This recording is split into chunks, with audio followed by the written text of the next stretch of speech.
पिछले वीडियो में ये बूस्टर था, तो इसको चला के दिखाए थे कि 50 वोल्ट का सोलर है, 525 वाट का, 550 वाट का, और उससे ये 200 वोल्ट बूस्ट किए थे, जो कि सही चल रहा था। 2 बल्ब का 100 वाट का बल्ब था, उसका लोड सही से आ रहा था। और फिर इसके आगे हम ये लगाएंगे एच ब्रिज। तो इससे हम पहले तो वोल्टेज इसका सेट करेंगे आपका 320 से 350 के आसपास, 350, और वो 350 वोल्ट इस पर डायरेक्ट देंगे इस एच ब्रिज पे। अभी तो ये एच ब्रिज आर्डिनो से इस एच ब्रिज को SPWM सिग्नल दे करके इसका आउटपुट यहाँ पर AC 220 वोल्ट ले रहे हैं। ये सही से बहुत सही चल रहा है। तो अगले वीडियो में इसको चेक कर लेंगे। यहाँ से आउटपुट 350 निकालेंगे 50 से, और यहाँ से फिर 350 से 220, फिर लोड डाल के भी चेक कर लेंगे। अभी इसमें क्या है कि यहाँ पर ये वाला जो है, ये सेंसर बना हुआ है, वोल्टेज सेंसर। यहाँ पर इसका रेजिस्टेंस, और यहाँ पर इस IC के थ्रू ये ओप एम है, और इसके थ्रू हम यहाँ पर फीडबैक ले रहे हैं और वोल्टेज सेंसर का कि 300 वोल्ट है या नहीं है, जो भी है। मतलब ये वोल्टेज सेंसर बना हुआ है यहाँ पर। वही सेंसर यहाँ पे भी बना के लगा हुआ है, लेकिन यहाँ पे पोटेंशियोमीटर ऐड किया हुआ है कि हम अपने वोल्टेज को बिना प्रोग्रामिंग के ही, हार्डवेयर के थ्रू ही इसको चेंज कर सके आउटपुट के वोल्टेज को। ये वोल्टेज सेंसर जो बना हुआ है ये एकदम एक्यूरेट, लगभग तो एक्यूरेट ही काम कर रहा है। 0.5 0.2 वोल्ट का डिफरेंस रहता है मल्टीमीटर से। वही यहाँ पे बना हुआ है, सेम चीज़ है। अब वोल्टेज सेंसर बहुत तरीके से बनता है। आपका ओप एम का यूज़ करके, एम्पलीफायर सर्किट के थ्रू भी बनता है, बहुत सारा रजिस्टर सीरीज करके। ये जो बनाए हैं ये बफर सर्किट का यूज़ करके बनाए हैं। अब बफर में क्या होता है कि इनपुट में जितना देंगे आउटपुट में उतना ही वोल्ट ओप एम के आउटपुट पिन से निकलता है। मतलब बफर का सर्किट अगर मैं बताऊं तो कुछ मैं बता रहा हूं। जैसे ये हो गया, ये माइनस, ये प्लस, ये आपका हो गया प्लस, ये हो गया माइनस, और ये हो गया आउटपुट। अब बफर में क्या है, ये निगेटिव पिन डायरेक्ट कनेक्ट रहता है इससे, ठीक है। यहाँ पर हम एग्जांपल के लिए अगर वोल्टेज डिवाइडर बना दे, जो मैंने सर्किट बनाया मैं एग्जैक्ट बता रहा हूँ।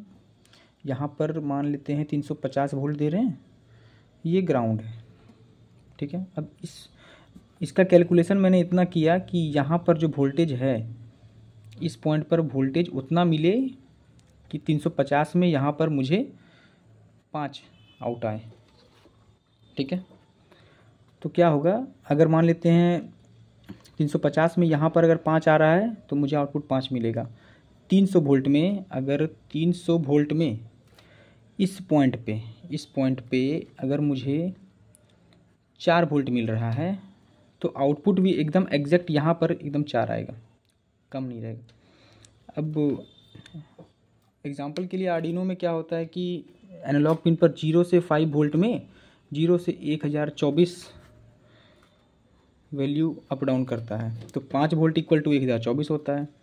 तो 4 वोल्ट इक्वल टू मेरा जो भी होगा 900 कुछ होना चाहिए। रैंडमली वो चेक कर के पता चल जाएगा। मतलब जितना यहाँ पे आउटपुट रहेगा उतना ही यहाँ पर आउटपुट मिलेगा। बफर सर्किट में यही होता है। यहाँ पर सप्लाई 5 वोल्ट रहेगा। तो इसी सर्किट के थ्रू अभी वोल्टेज सेंसर जो ये बनाए हैं, और यहाँ पर बूस्टर में भी लगा हुआ है और इस इन्वर्टर में भी लगा हुआ है एच ब्रिज में, जो कि एकदम एक्यूरेट काम करता है। अभी क्या है ना कि ये सर्किट का फ़ायदा क्या है ना कि अगर हाई वोल्टेज मान लेते हैं फेल्योर भी हो गया तो ये सिर्फ ये IC उड़ेगा। इसके आगे का वोल्टेज जो है वो 0 हो जाता है और बच जाता है। कंट्रोलर को कोई दिक्कत नहीं होगा। और ये प्रैक्टिकली चेक भी हो गया था रैंडमली कि किसी कारण से क्या हुआ, यहाँ पर ये वोल्टेज घुस गया बहुत ज़्यादा, लगभग मैक्सिमम वोल्टेज घुस गया डायरेक्ट। तो ये सप्लाई यहाँ से आउट करके इस कंट्रोलर को नहीं दिया, यहाँ पर ही वोल्टेज 0 हो गया, कंट्रोलर बच गया उड़ते उड़ते। और ये बहुत ही बफर सर्किट बहुत ही एक्यूरेट काम करता है। अगर वोल्टेज सेंस डिवाइडर का सर्किट बना करके अगर हम ये आउटपुट लेंगे, ये ज़्यादा एक्यूरेट काम करता है। और लास्ट में जो फ़िल्टर के लिए यूज़ किया जाता है, PF वो भी यूज़ कर सकते हैं इसमें। एकदम एक्यूरेट काम करता है वोल्टेज। कभी कभी क्या होता है ना कि एक मिनट, कोई कोई बनाता है, जैसे ये सर्किट है, ये माइनस ये प्लस, तब बहुत सारा रजिस्टर को ऐसे ऐसे करके सीरीज में लेगा, एम्पलीफायर सर्किट की तरह काम करा देता है। यहाँ से मैक्सिमम 350 एग्जांपल के लिए ले रहे हैं। यहाँ पर बफर ना बना करके फीडबैक रजिस्टर लगाते हैं, आउटपुट में ये लगा दिए, यहाँ से ग्राउंड में कुछ इस तरह का सर्किट बनता है, 5 वोल्ट 0 वोल्ट। तो इस सर्किट में क्या है ना कि कभी कभी डेटा एक्यूरेट नहीं आता, मतलब 0 से 50 वोल्ट तक डेटा सेम आएगा। फिर हम अगर रेंज को 150 पे लेके जाएंगे तो मल्टीमीटर से नापने के बाद यहाँ पर डिफरेंस हो जाता है, कम से कम 5 वोल्ट का डिफरेंस या 10 वोल्ट का डिफरेंस हो जाता है मल्टीमीटर के कंपैरिजन में। तो ऐसा कुछ होता है, लेकिन बफर सर्किट में भी ये चीज़ होता है। लेकिन अगर हम ज़्यादा रेंज का बनाएंगे, 0 से अगर हम 300 या 400 वोल्ट का बनाएंगे तो क्या होता है ना कि ये कम से कम नहीं कुछ तो 10 से 15 वोल्ट का डिफरेंस आता है। वो क्यों आता है? क्योंकि रजिस्टर का जो फॉर्मूला है, रजिस्टर का वर्किंग का जो नियम है वो ऐसा है कि वो लीनियर काम नहीं करता। जैसे जैसे हम रेंज को बढ़ाएंगे वो धीरे धीरे कुछ वैल्यू डाउन हो जाता है। ये थोड़ा सा डीप स्टडी करने पर पता चलेगा। लेकिन ये है कि डिफरेंस तो आता है।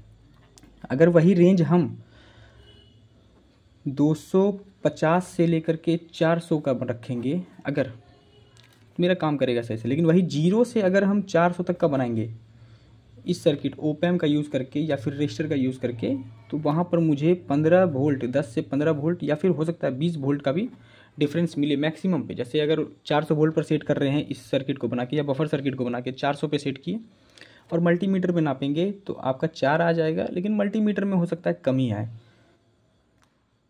या फिर हो सकता है नहीं। ऐसी होता है कि मल्टीमीटर में आपका एग्जांपल के 350 दिखाता है, लेकिन आपका आउटपुट वोल्टेज 320 रहता है।